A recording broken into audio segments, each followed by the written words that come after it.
I've had lots of messages over the last 3 years saying, "Oh, it's inspirational. We've watched your documentary and what you've done." But I don't think people realize that by people kind of messaging my website, comments on social media, and when I see people at races, by them doing that, it gives me something to fight for as well. It gives me confidence that I should keep going. I am going to keep going. It's a funny thing, it definitely goes two ways, I think.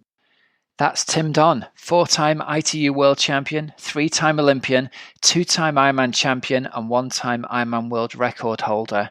But more importantly, he overcame a broken neck to come back and race Kona in 2018 after having been hit by a truck 2 days before the race in 2017. And this is the Oxygen Addict Triathlon Podcast.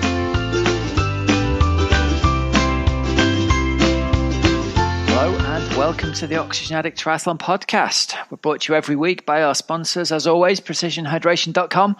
Electrolytes in different strengths that match how you sweat. You can get 15% off your first order with the code OxygenAddict15. And also by Thriver.co, the simple finger prick blood test you can do at home to track hormone, vitamin and mineral levels in your body. 10% off all subscriptions with the code OxygenAddict10. Right, everybody, welcome to the show. Hope you're all good. We've got a cracking interview lined up for you this week. None other than legend of British triathlon, Tim Don. Tim has been on the scene forever. I think he's been racing 25 years or something like that, we worked out. 4-time world champion, 3-time Olympian. He was the official Ironman world record holder. He's a really great guy, and I'm sure a lot of you will have heard my previous interview with him where he talks about his horrific crash that he had in Kona where he was hit by a car and ended up with a broken neck. So Tim has made an amazing comeback from that. We get to talk in this interview about his comeback, about his racing, all manner of stuff. It's a great interview, and Tim is one of the genuinely nicest guys out there on the circuit. So I really, really enjoyed this conversation with him. So yeah, something there to look forward to for later on. So how have you been? How's your week been? How's your training been? How's your racing been? It's been a great weekend of racing for me. I've got to say my racing hormones have got fired back up fully by taking part in the Lockdown Lakesman this weekend. We put a plan in place for our athletes in Team Oxygen Addict to all try and get everyone together and do a virtual event. And we didn't really know how it was going to come across, how it was going to work, if it was going to work. But obviously we've got close to 200 athletes all around the world on different continents, something like 25 different countries. And so we encouraged loads of people to enter. We had over 30 people racing from all around the world. And we organised the bike section to happen on Zwift. We had a 9 o'clock meetup organised. We picked a 90k route or 91k route. Let me tell you, that 1 kilometre extra at the end when you're hurting was really painful. We had everybody jump on there and start the ride together, and it really made it like a real event. So if you guys haven't tried virtual racing yet and you're looking for something to fire you up again, I've got to admit, I'm not sure I'd have done it if it had not been for the enthusiasm of my athletes and the team members. But I got on there and I did it with my partner Vicky, and we had an absolutely brilliant time. We chewed the bars for close to 3 hours on the bike, and then we did the run the day after, which was interesting in itself. Actually, it was interesting doing a run with tired legs that were tired, the day after your long ride. It's longer than I'd ridden in a while. It was certainly longer than I'd run in a while. I think when I looked back over my running log, I'd not run more than 45 minutes in the last month. So to grind out a just under 2 hour half marathon on the Sunday was a bit challenging for me at the end. I think Vicky put the hurt on me in the last few kilometres, but we got it done. And the key thing here is, it has absolutely fired me up to get more training done this week, and it's fired me up to look for another event in a month's time. So if you, like me, like us, had been, struggling without that kind of, I don't know if you find this, but without an event to train for, sometimes it's harder to train. And a lot of the time, I'll go out and I'll run every day or I'll bike every day just for fun. But there's something about having an event on the calendar that gives you a little bit more motivation to perhaps get out of the door on the days when you perhaps wouldn't usually have done. So we've been out and done a couple of long rides over the last couple of weeks on days when it's either been raining when we went out or it's been raining while we've been out. And it definitely gives you that G up when you might otherwise think, oh, I'll either not bother or I'll turn around and go back to home. Knowing that you've got to be in shape to do however long the distance is in a few weeks or a month's time can really give you that inspiration to get out there and get it done. So yeah, get yourselves entered into an event, some kind of VR event. Really, really good fun. Hats off to the Lakesman chaps. They put on a great event. It's 20 quid to enter. You got a t-shirt posted through the door. It was no hassle, no fuss. Submit your own results afterwards via GPS. Really, really good fun. So yeah, I really, really enjoyed it. Going to give a shout out here to our sponsors, Precision Hydration. I got through a lot of Precision Hydration doing that 3-hour ride indoors. I think I got through 3 bottles and 3 full 1500 milligram sachets. Really important to replace your electrolytes to prevent you from cramping and to prevent hyponatremia. Doesn't really taste of anything at all. It's not unpleasant to the taste. It's not salty like the old electrolytes drinks were. And went down really easy, kept me hydrated. I felt great at the end of the ride, felt ready to go on the run. And I had 1 bottle during the half marathon that I sipped at. And again, got to the finish, even though it was pretty hot on the Sunday, feeling really good and hydrated still. So oftentimes, if I've not drunk anything during a longer run, I'll get really thirsty in the afternoon, and it was noticeable that I didn't do yesterday. So yeah, hats off to the chaps and chapesses at Precision Hydration. Really, really great product. If you've not been there, take their online sweat test, answer some questions, and it'll give you a good lead as to the volume of sweat you lose and also to the saltiness of your sweat. Really great product. I highly recommend it, and I wouldn't recommend it if I didn't really believe in it. So get over there and you can get 10% off your first purchase with the code OxygenAddict10. All right, so what else has been going on then? We've been doing some serious Zwifting over the last few months. We've been doing our Tuesday night weekly Zwift group meetup ride, the OxygenAddict Triathlon Power Hour. If you've not done with that yet, get on it with us. Structured interval training with a group of other people taking place at 7:15 on Tuesday nights UK time. Zwift seems to have fixed the little glitch that happened in their system for a couple of weeks. We are now all back to staying together in the group ride, which is awesome. The elastic band that stretches and pulls you all back together seems to be back working again after a couple of glitchy weeks after Zwift did their last update. So it's good to see they've got that sorted. Last week's group workout was a really good one where we all worked hard and stayed together because it had been a bit lonely the weeks before as our little avatars rode off in different directions. So that was really good to see. So come and join us on that Tuesdays at 7:15 p.m. UK time. We've also started doing team time trials. Now, if you guys have never done this, you can't join in with our actual Team Oxygen Addict group, but you can join in on Thursday nights. There's something called the WRTL Team Time Trial League. The times start variable. It's about 7 o'clock in the evening, depending on what time your group is actually given a start time. You and between 5 and 8 of your friends work as a group, select a road bike, you can draft each other, and it was a really hard workout. We had 8 of us we had 4 different teams entered of 8 from Team Oxygen Addict. We grouped everybody together based on their watts per kilo at threshold. You did a turn on the front for a minute or two, and then you sat back to get your breath back. I was only on for half an hour of the hour ride because my computer crashed, unfortunately, and I got booted. But it was a really good, hard workout where you got to push hard for a minute, recover for a few minutes, and then go again. So again, something different to shake your week up. If you've never tried one, get a group of your friends together. The instructions are all there online. You can enter it all. It's not too much hassle to get it all set up, but it was really good fun for us, and we had a really great time basically pushing ourselves harder than we would have done otherwise. So yeah, it's great to get back into this mindset of pushing yourself and trying to improve your fitness after, the several months of me telling everybody to wind it back and sit on the fitness and just try and maintain for a bit. We all feel pretty comfortable right now that it's safe and appropriate again to really push the limits. So yeah, get out there and really give it some. Get yourself on Zwift if you've not been doing so. I'll tell you who has been doing Zwift racing has been the Super League Tri Bunch. Now, after I got booted from our team time trial when my computer crashed, I respawned, got the computer booted back up, respawned, re-entered Zwift, and it said Zwifting now, and Lucy Charles Barkley's name was up there, so I thought, I've got to got to respawn next to Lucy and see if I can ride with her.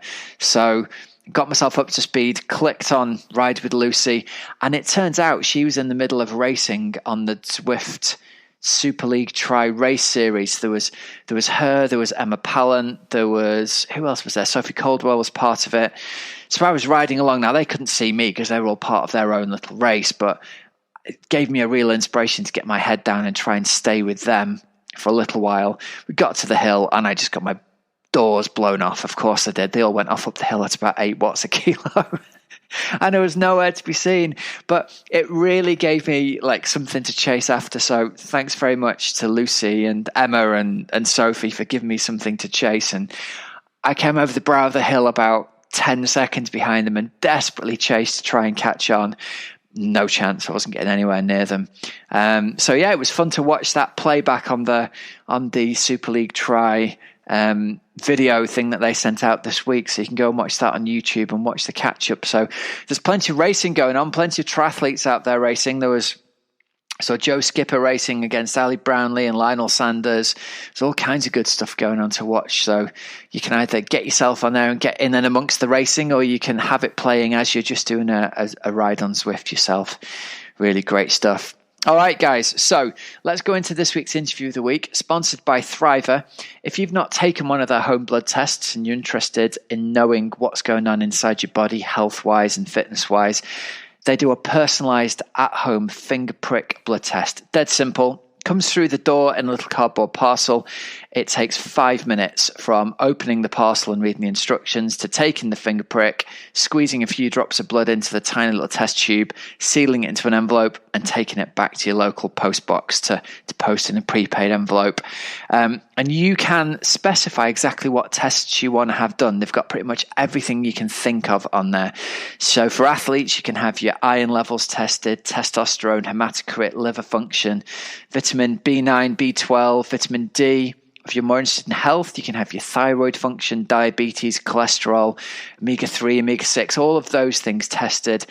They had for sale a coronavirus antibody test, which has been removed from sale, and the rumor is it's going to be back on sale either this week or next. So if you're interested in having one done and paying for it privately, keep your eyes on their website, because I think it's going to be available sometime over the next week to 10 days, according to the rumors that I've seen. So fingers crossed that it is.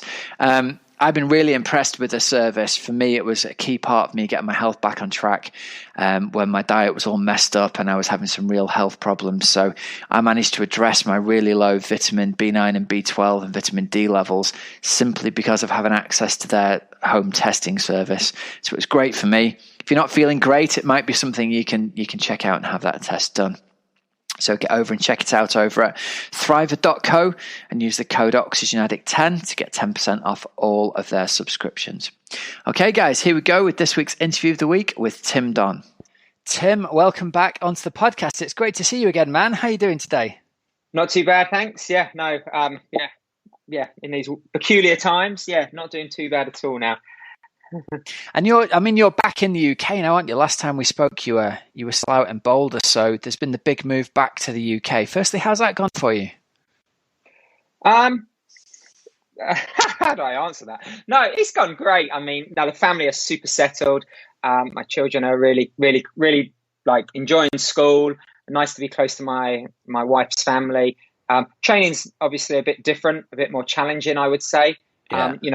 Moving from Boulder, which anyone that hasn't been there, you've got to go there for a week at least to check it out. I mean, it is just like endurance, like heaven.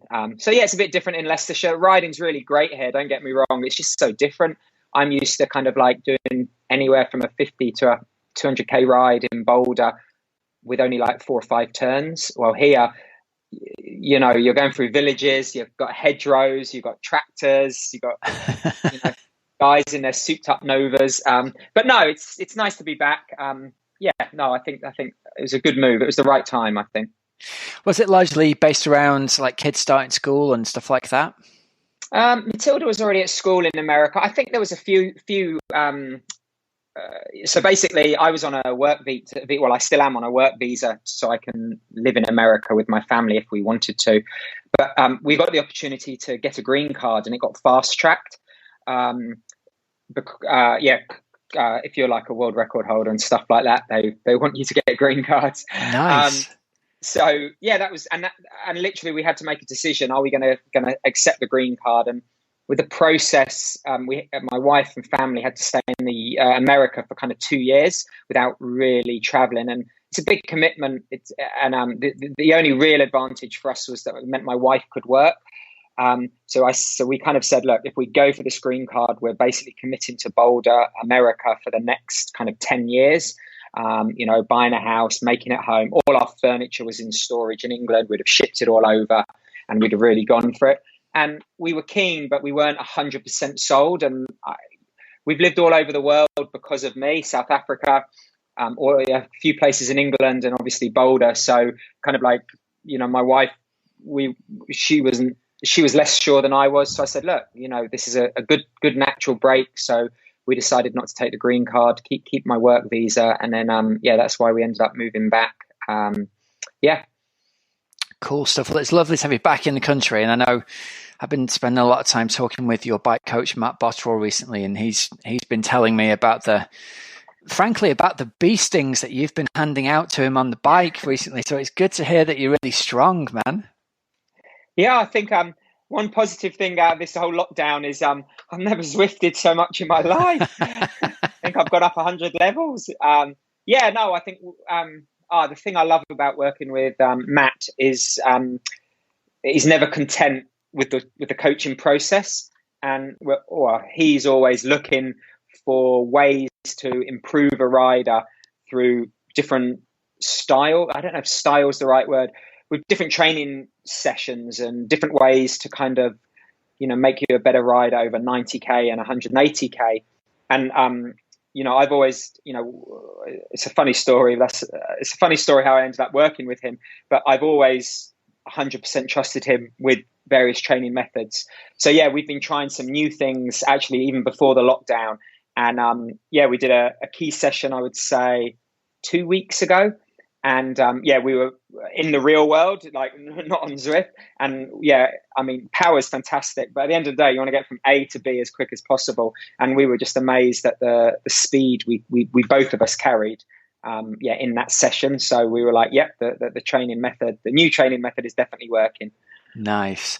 So in terms of obviously we've got this Corona lockdown going on at the moment as we speak. In terms of racing for the rest of the year, what would you be shooting for if it was standard season going on? What would your race plans have looked like for 2020? It's definitely been focused on Kona. So I would have done. Well, I did a race. I was very lucky. I got one race in just before the lockdown in the Caribbean. It was called the Caruso SOS. So it was a bike, swim, run, point to point. So yeah, you had to either swim in your trainers or put them in one of those floaty bags that you had to swim with. So I got that one in. Then I was going to do Mallorca 70.3, Marbella 70.3. And then I was going to do another 70.3. Probably there was one in Da Nang in Vietnam, which I've done before. And it makes Kona look cold and not humid at all. It's a really tough race, but they really look after you well. And then I was going to hit an Ironman in summer to try and qualify for Kona and do one early enough that if things didn't kind of pan out how you wanted to, I could have had another bite at the cherry. Yeah. Okay. Well, let's rewind a little bit because I'm sure almost everybody listening knows your story. We'll go right the way back to the beginning. You are 4-time ITU world champion, 3-time Olympian, 2-time Ironman winner, and 1-time Ironman world record holder, which I think is a nice little, kind of goes nicely down the page on the website, that doesn't it? Which is pretty awesome. Right. I think you're most notably known recently for your recovery from the horrendous crash you had just before Kona in 2017, which was it 3 or 2 days before the race?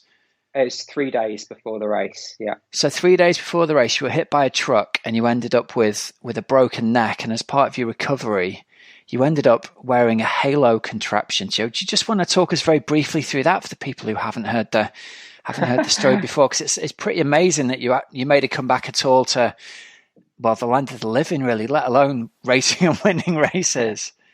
I think the moral of the story for everyone is do not break your neck. Avoid it at all costs, seriously. I was very lucky I was very unlucky, but I was also very lucky with, where the break was. It was in C2.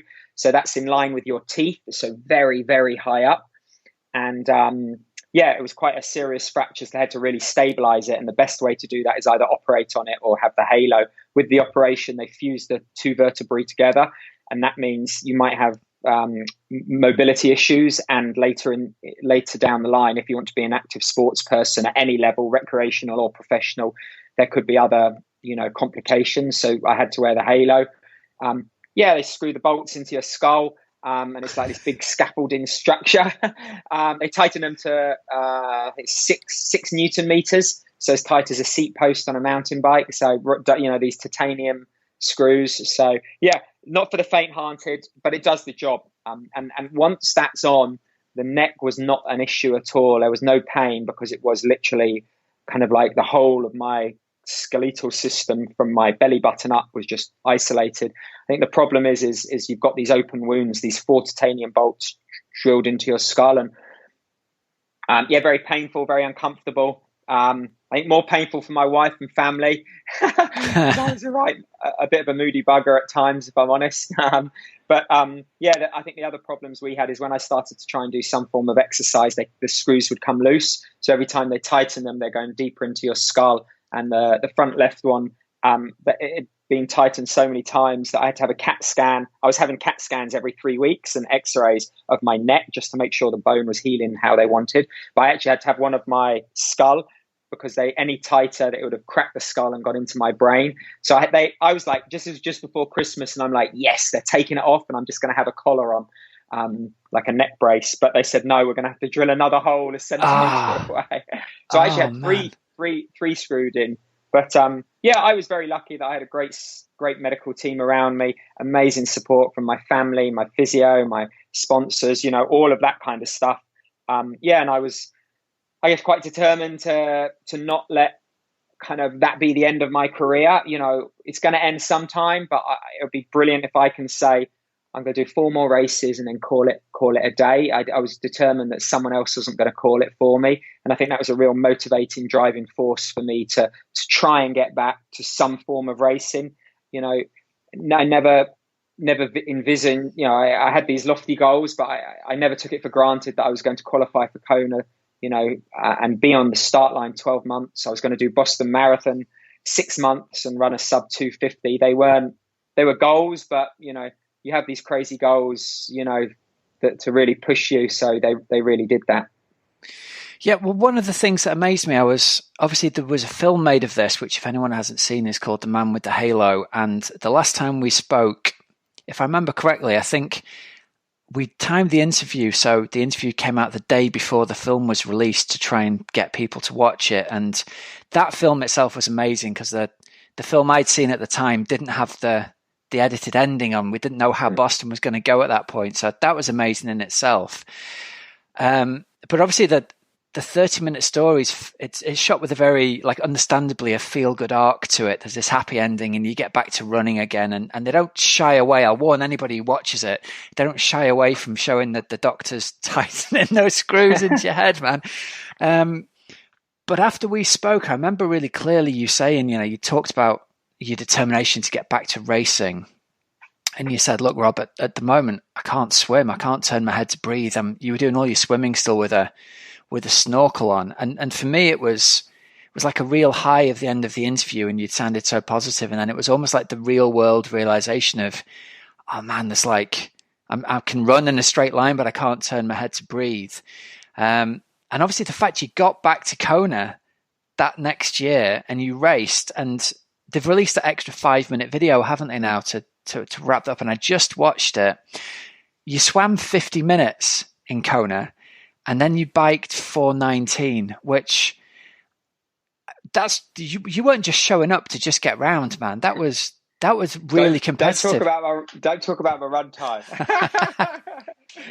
But mate, they were competitive swim and bike times. 4:19 was only like less than a minute outside Norman Stadler's old bike course record, so you weren't hanging around, buddy. Who's he? No, I'm sorry to all the Germans out there. I shouldn't have said that. No, I mean, like, I think, when you've got a major injury, and obviously this is a unique one because it's not necessarily most injuries are self-inflicted. They're overusage injuries.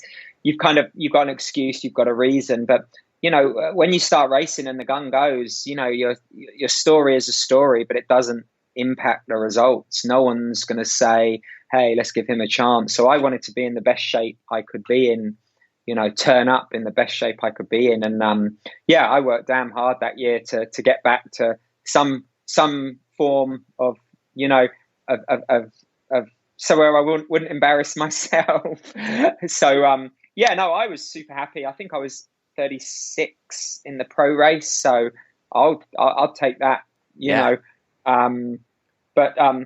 Thanks. But you're always going to have that what if, but you can't live your life, saying what if I could have raced in 2017. So, I'm super proud of 2018 for sure.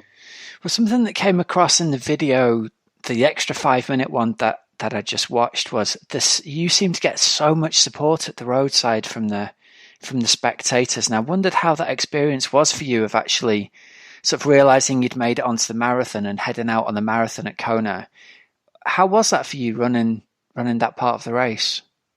Yeah, it was funny. It's I actually had an injury leading into Hawaii. So even though I broke my neck, once I started ramping up the training in 2018, I was holding my head slightly off tilt, and it's a heavy old thing. So I was getting lots of hip issues. So I'd hardly done any running in the 6 weeks leading up. I don't know how many kilometers, but it wasn't 100-kilometer weeks like everyone was doing. So for me, it really helped. It really got me around. Anyone that's done an Ironman, whether you're going 740 or is it 16 hours, words of encouragement and just the support, people on the side, it really does help. But that year it meant a lot. It was my first time my wife had been to Kona to watch with my daughter, Matilda. They just flew out for a long weekend, so my son couldn't come because from England it's a long way he was three and a half at the time. So it's just my daughter and my wife that came out. The support, as I say, I've had lots of messages over the last 3 years saying, oh, it's inspirational. We've watched your documentary and what you've done. But I don't think people realize that by people kind of messaging my website, comments on social media, and when I see people at races, by them doing that, it gives me something to fight for as well. It gives me confidence that I should keep going. I am going to keep going. It's a funny thing, it definitely goes two ways, I think, for me, that for sure. Yeah. It looked like it was really emotional. Some of the camera shots looked like you were really touched by the things people were shouting from the roadside at you. Oh, absolutely. I remember running up Palani. So I'd been down Alihi Drive, out and back, and I've gone up Palani. And I know that's when the lonely miles start, because when you get on the Queen K, after I think about a mile and a half, they stop all supporters, Ironman do. So it's just the competitors. And I knew I was in a tough position. I was going into no man's land. My hip was starting to hurt. And I remember seeing Jan on the side of the road, and, he gave me a big cheer and a little slap. And I was like, damn, you don't get many sports where, he couldn't compete because he just blooming absolutely destroyed everyone in Port Elizabeth at the World Champs. He'd flown out to Hawaii hoping to, do the double, and he couldn't do it. Yet he was still there. He was still out there supporting the 3,000 age groupers, and his peers and his pros. When Mo is injured and he can't race, you don't see him, amazing athlete, but you don't see him cheering on Kipchoge. I'm not saying I'm Kipchoge, but do you know what I mean? It's a sport like that. And I think when you see things like that, I think that's what I love about triathlon. I really do. Yeah. Who are some of the athletes who you rate most highly that you've raced against? Well, throughout my career, definitely in the early days, Simon Lessing. I mean, he was just like, he was the best swimmer, the best biker, and the best runner. And he raced with such control and such mastery that, yeah, he was in his generation, he was untouchable. And I was lucky enough to go on training camps with him to Lanzarote and to South Africa. And yeah, he just trained real hard. Yeah, for sure. So yeah, definitely Simon Lessing, early career. I loved racing Andrew Johns because we always roomed together. And when I was a junior in the late 90s, early 2000s, he was podium in the WTS, or the World Cups as they were called then. And I was scraping into top tens. And then as I got better, it was kind of like a pendulum. You know, I was winning the races and he was getting top tens, but it didn't affect our friendship at all. We'd still roomed together. We had the same coach back then, Brett Sutton.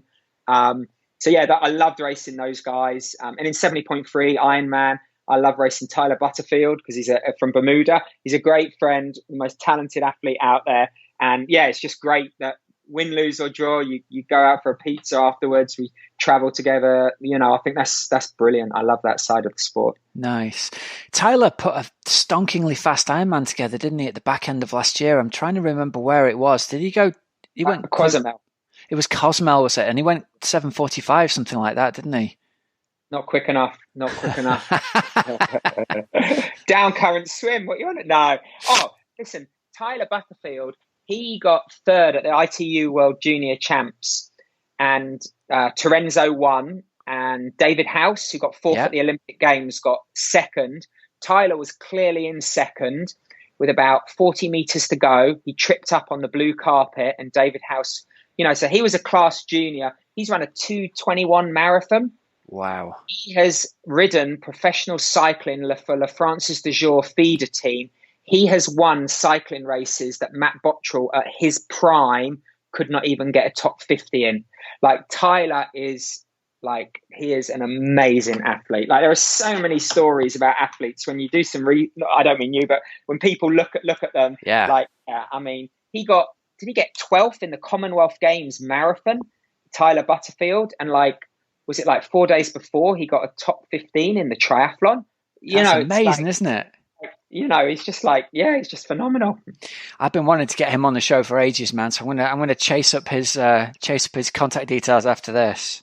Warn you, if you get Tyler on your show, at least give yourself a 3-hour window. Okay, he bloody loves to talk. I mean, his dad has run a 2:20 something marathon. His mum, I think she competed in the first ever women's marathon in America. Like, yeah, the whole family are crazy talented. Lovely people. Love it. All right, so they're the guys who impress you. Are there any athletes who inspire you, Tim? Again, growing up, definitely Haile Gebrselassie. You know, growing up in West London, there's very much a running culture around Bushy Park, Hampton, Teddington, St Mary's University. We had Daniel Coleman training there, Sonia O'Sullivan, Craig Mottram. You know, some of the best distance runners to have raced. So yeah, you know, I just love the way, you know, Haile, you know, around the late 90s was, you know, doing the double, the 5 and the 10. I mean, he's such a kind person, had so much time for everyone. So yeah, he was definitely one of my inspirations outside of triathlon growing up. Nice. And of your 3 Olympic Games that you raced back in the day, which one was your favourite? I think Sydney, to be honest. I don't know if it's because it was my first. I was very young. It was the first triathlon. It was the first Olympic Games to have triathlon in. It was in Australia, and Australia, Athens, Greece, and China. You know, of those 3 countries, triathlon is huge in Australia. Yeah. You know, McKeely Jones, the women raced the day before us. It was the first medal event of the whole games. Yeah, I was going to say it was the first one, wasn't it? McKeely got silver. You know, so Peter Robinson, Craig Walton, and Miles Stewart. You know, at the time there were 3 of the most fierce competitors out there. The crowd support was amazing. You know, swimming, diving off with a bridge behind us, transition in front of the Opera House. It was just such an iconic event. And because it was it was the second day, we had then like 2 weeks of partying in Australia. So it was awesome. And you got 10th there, didn't you? That's right. Yeah. No, I was myself and Ivan Rana. We were the two youngest guys in the field. I think he got fourth or fifth. So yeah, I was over the moon with 10th. I really was. That's an amazing performance. Well done. That's incredible. What are your thoughts on Ali Brownlee and his move to racing long distance? Well, he's going back to Olympics, isn't he, for Tokyo 2020? Apparently so, yeah. Yeah, no, yeah, he's only done one Ironman, I guess, in Kona. Well, he did WA, but no, without a doubt, he can win Kona. I mean, he's got the tools. He's a lead pack swimmer. He's a phenomenal biker and an amazing runner. I just think these days now you can't be complacent. I think hopefully he learned about his preparation into Hawaii. But without a doubt, yeah, he's got the tools to win Kona. I definitely believe that. But Ironman, you don't get many bites of the cherry per year, and there aren't any other races like Kona out there with the depth of field. When he does WTSs, he turns up to any race. Your Christian Blumenfeld, your Vincent, your Murrays, your Molars, every week racing, as well as the uniqueness of the courses, Hamburg, Leeds, etc., etc. Well, in Ironman, there's no course like Hawaii, and there's no depth of field like Hawaii. So, it takes maybe a few times to get it right. But, if he focuses for 8 months just on Hawaii, I definitely think he can win. Saying that, he'll probably go and win Tokyo and Hawaii next year.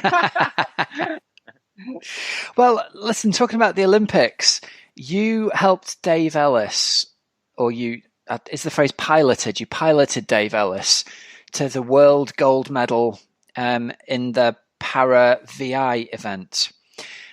And I don't know whether the selection was done for the Olympics or not, but you must have been in there. You were in the running for the 3 guides, right? To actually go to the Olympics again.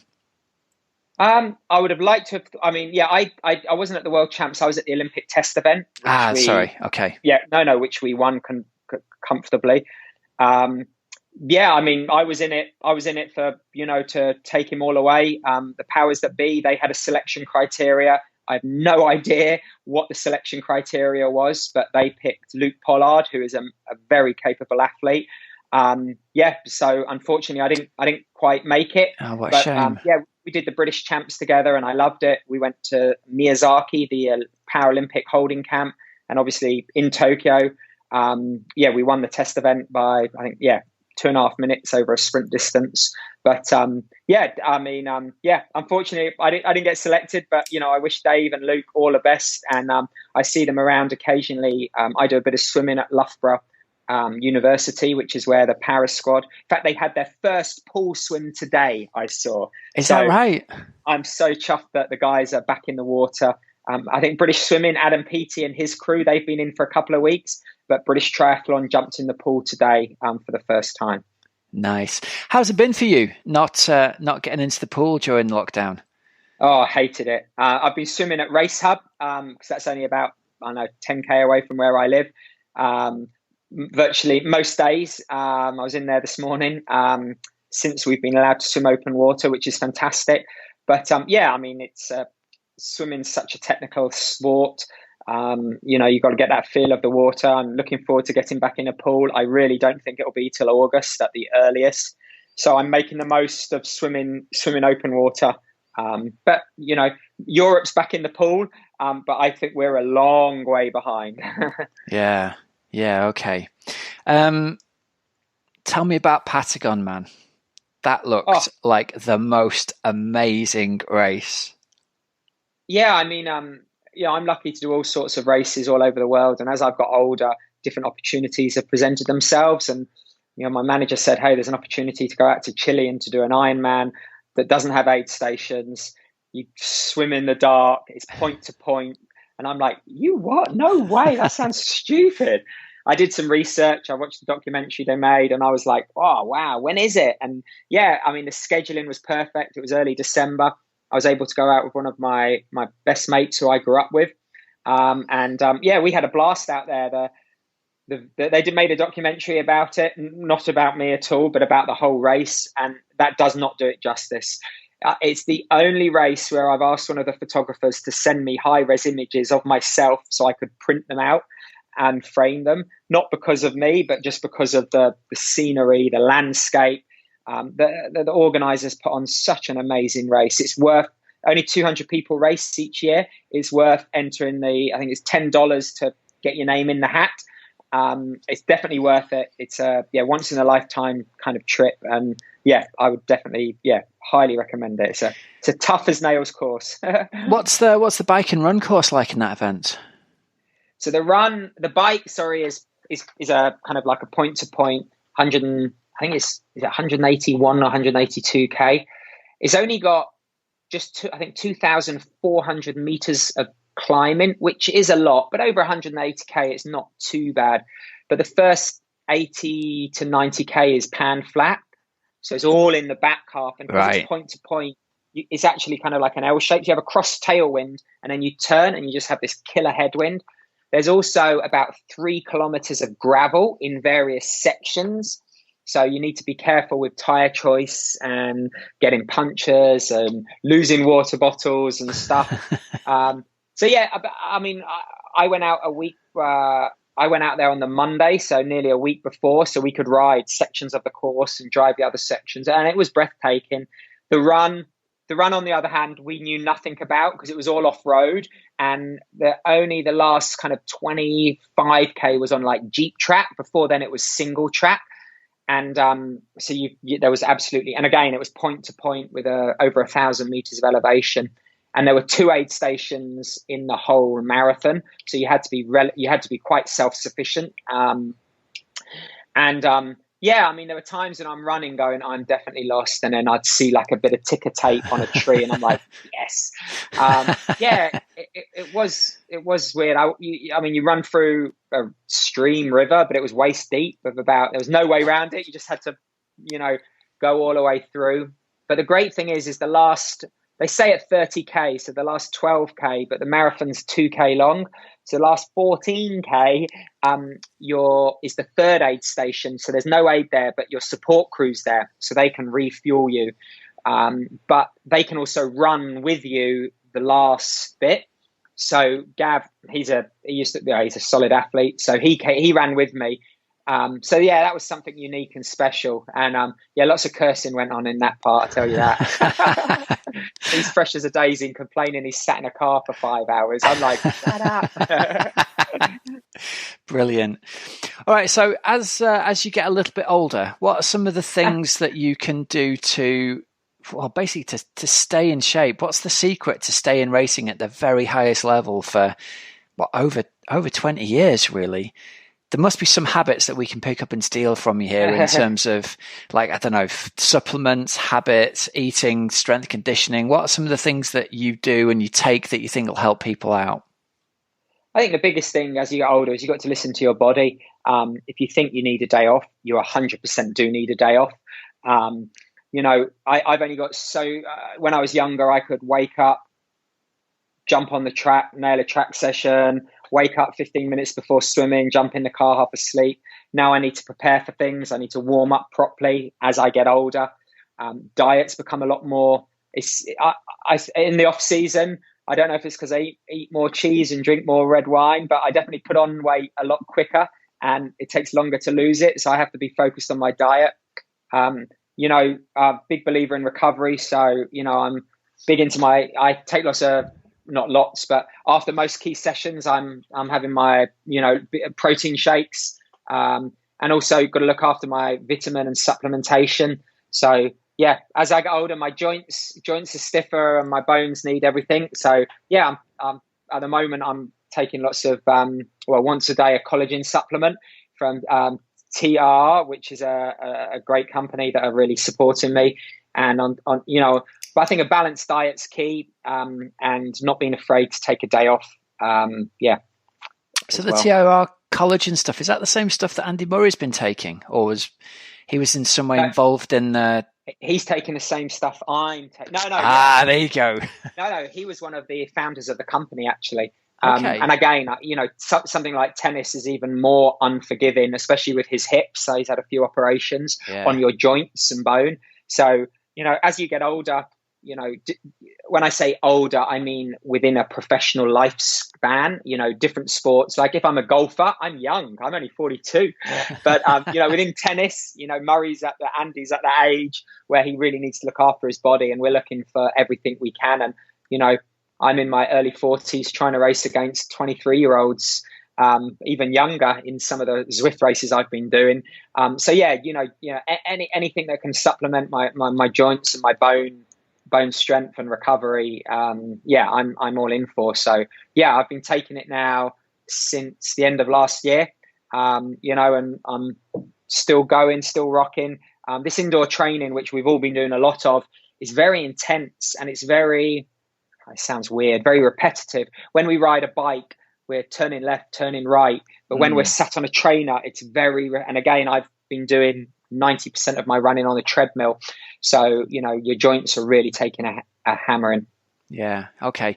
And who are some of the other sponsors that have been working with you then? Because I really believe in giving a shout out to the people who support athletes. Yeah. I mean, on social media, lots of professional athletes plug their sponsors, and every so often I see comments from people going, "Oh, another plug." I don't think people, not everyone realizes, like, it is our job. It's like saying, I love working for Apple, or I enjoy being a teacher. That's just the same as what we do. So Specialized Bicycles, they've been with me. They supported me massively when I broke my neck. Endura, they make the fastest tri-suit out there. So fast it got banned by the UCI, but we can still use it. Seriously, we can still use it in triathlon. They did a Tim Don limited edition kit when I broke my neck to help pay me some of my crazy American medical bills. I'm using iCore, which is a CBD product. It's a topical oil that I take, and they do a recovery shot and also a topical balm. So again, I can't get massages at the moment. Oh, no, yeah. So lots of self massages with my iCore. Zone 3 make a good wetsuit. Wahoo, I've been living on my kicker and my climb and my headwind. Want to get my hands on that new kicker bike at some stage. I think Lucy Charles is the chosen one, so she's got one. So I'm somewhere in the queue, I think, but I'm loving that. I love working for Zwift. Well, I love working with Zwift. I'm one of the mentors on the Zwift Academy. Obviously, with Kona not on this year, it's not happening. But they're a company that they are getting behind so many different, what's the right word? So many different good causes, almost. Yeah, that's right. Yeah. And they're using their platform, to keep people connected, to keep people motivated. But they are supporting. There's so many charity events on Zwift at any one time, which is, it's an amazing company that are doing great things within our sport. So I'm very lucky that we call them sponsors, but I really, I really like to call them, for me, relationships. Just going to plug you in. I think your battery's going to die. I'd definitely rather work with a company that wanted to sign a multiple year deal. It gives me security, rather than living from year to year. Can you imagine everyone just had a job that they, depending how they performed, that was if they were going to be signed for next year. That's how we live by the sword, by the sword. So I'm really thankful for those companies that I've worked with, Specialized for over 10 years. Oakley, I signed with Oakley in 1998. There's some people I've been working with for so long. So I'm a very, very privileged and lucky athlete. But hopefully that it's a two-way street, especially with social media now. Yeah, well, these guys are only going to want to work with you for 20 plus years if you're a good person and you're the right person for their brand. So it's probably a reflection on you as much as a reflection on them, I think, Tim. I'm gonna give you a quote from your coach, Matt. He said, "What makes Tim so special is his inner belief." What do you think he means by that? I don't know. I think, when you, I don't know, when I think about what I want to do, obviously these are things that Matt and I would talk about. If I say I'm going to do something to Matt, then I'm not I believe I'm going to do it, and I believe, on the process of how we're going to do it. And I don't know. For me, it's just, I think, second nature. Some of the things I do with Matt, well, maybe they're not second nature to lots of other people, but I always say, reach for the stars, and if you don't make it, you'll be in heaven. That sounds so freaking corny now, but why not? Someone's got to win the race. Someone's got to break the records. So why not it be me? If there's an apple in the tree, someone's got to pick it. It's as simple as that. Yeah, nice. So the final ultimate overall goal then is, obviously we don't know whether Kona is going to happen this year. It might happen in February, who knows. Is that the ultimate goal for you? You must be looking at the competition and thinking, well, I've been 740. There's hardly anyone who can line up those numbers, even with the best day and the best conditions possible. Is that the ultimate goal? Is it to win at Kona, do you think? Look, I'm 42, I'll be 43 by the next Kona. I think I'm a realist. I know what I'm capable of, and I can see what other people are capable of. People that have achieved great things and people that haven't achieved great things yet, but could. I always think it's arrogant to go to a race expecting to win. I think you have to go to a race because you can only control what you can control. You've got to be able to fight for the podium. If all the stars were aligned, could I win Kona? Maybe. Could I get on the podium? Definitely. But being in this sport long enough, those stars align once or twice in your lifetime, and the longer the race, the more factors there are, whether it's competition, weather. I know I have to be swimming I have to be swimming in 50-minute or quicker shape. I got to be in 4:19 and kind of 2:48 shape in those conditions on that course. I would definitely like to think I can fight for a top 5, top 10 in Kona.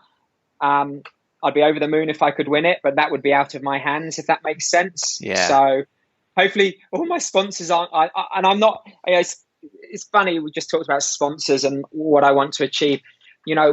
Before I signed with Specialized, I was going to sign with another bike brand, and they said, sorry, we've already got a Kona contender. And I was like, hey, you signed Jan, you've signed Sebi, fair enough. And the person they'd signed, I think he'd done one Ironman and the women had beat him, and he's there preaching he's going to be a Kona contender.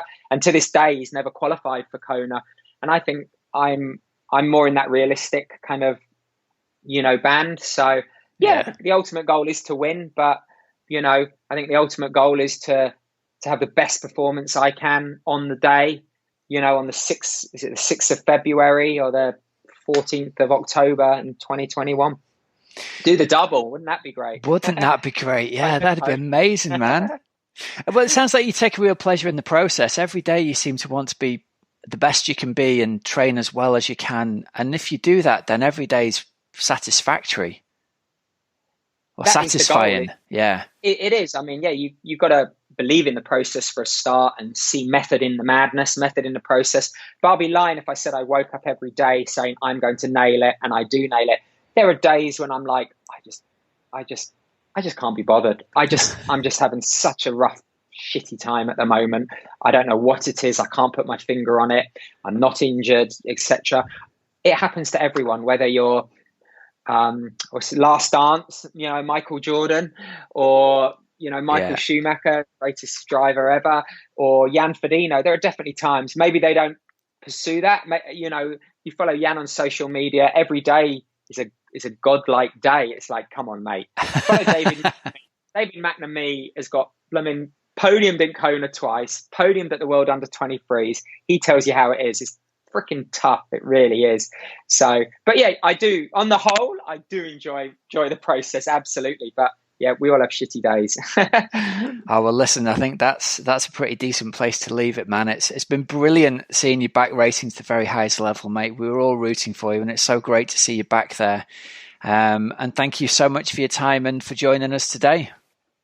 Cool. No, thank you. And one last thing. I don't know when this is going out, but in 27th of June, we are doing I'm going to be on a virtual skills and drills triathlon day. So it's going to be a Zoom day with a Zwift ride with Matt Botchell, my coach.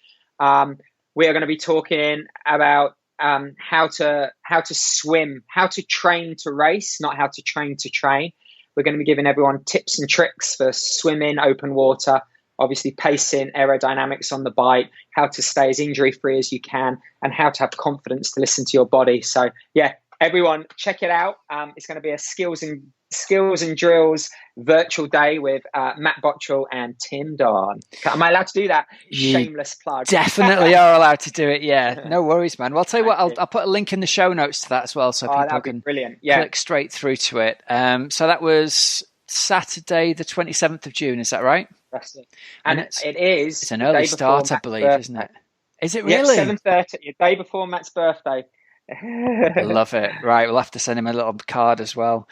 All right, brilliant, mate. That's been fantastic to talk to you. Thank you so much for your time. No, thank you. Cheers. What an inspiring story. You know, it's one thing, isn't it, to be 4-time world champion, 3-time Olympian, Ironman world record holder. That's inspiring enough. But for him to have that crash and for him to come back the way that he has done after that injury, and I think you can just tell, can't you, that the joy that he's got of training in the day-to-day, the joy he's got of riding his bike really fast with his coach, Matt Botchell, just comes across. I just love interviewing Tim. I think he's a cracking guy. And I would absolutely love it if he managed to end up on the podium in the 2019 race that will happen in 2020, hopefully. So watch this space. All right, guys, I hope you enjoyed that. Let me know what you think. You can send me information on Twitter at OATryPodcast, or we're on Instagram at the same handle as well. Here are some discount and codes and deals for you to finish up the show. Use the code OxygenAddict15 for 15% off your first electrolyte order at precisionhydration.com. At Thriver.co, use the code OxygenAddict10 for 10% off all home blood test subscriptions. And over at teamoxygenaddict.com, you can sign up for a year's coaching. Get a head start, guys. Get yourselves training now. When those races get announced, you'll be in great shape. If we can help in any way with having a chat about your coaching needs or your training plan needs, just give us a bell. There's a link in the show notes to have a chat with me and see how we can help you out with coaching. Remember, there's links in the show notes for all of these sponsors, so you don't have to remember them. And until next week, have a great, safe training and racing week. I'm Coach Rob Wilby, and you've been listening to the Oxygen Addict Triathlon Podcast. See ya!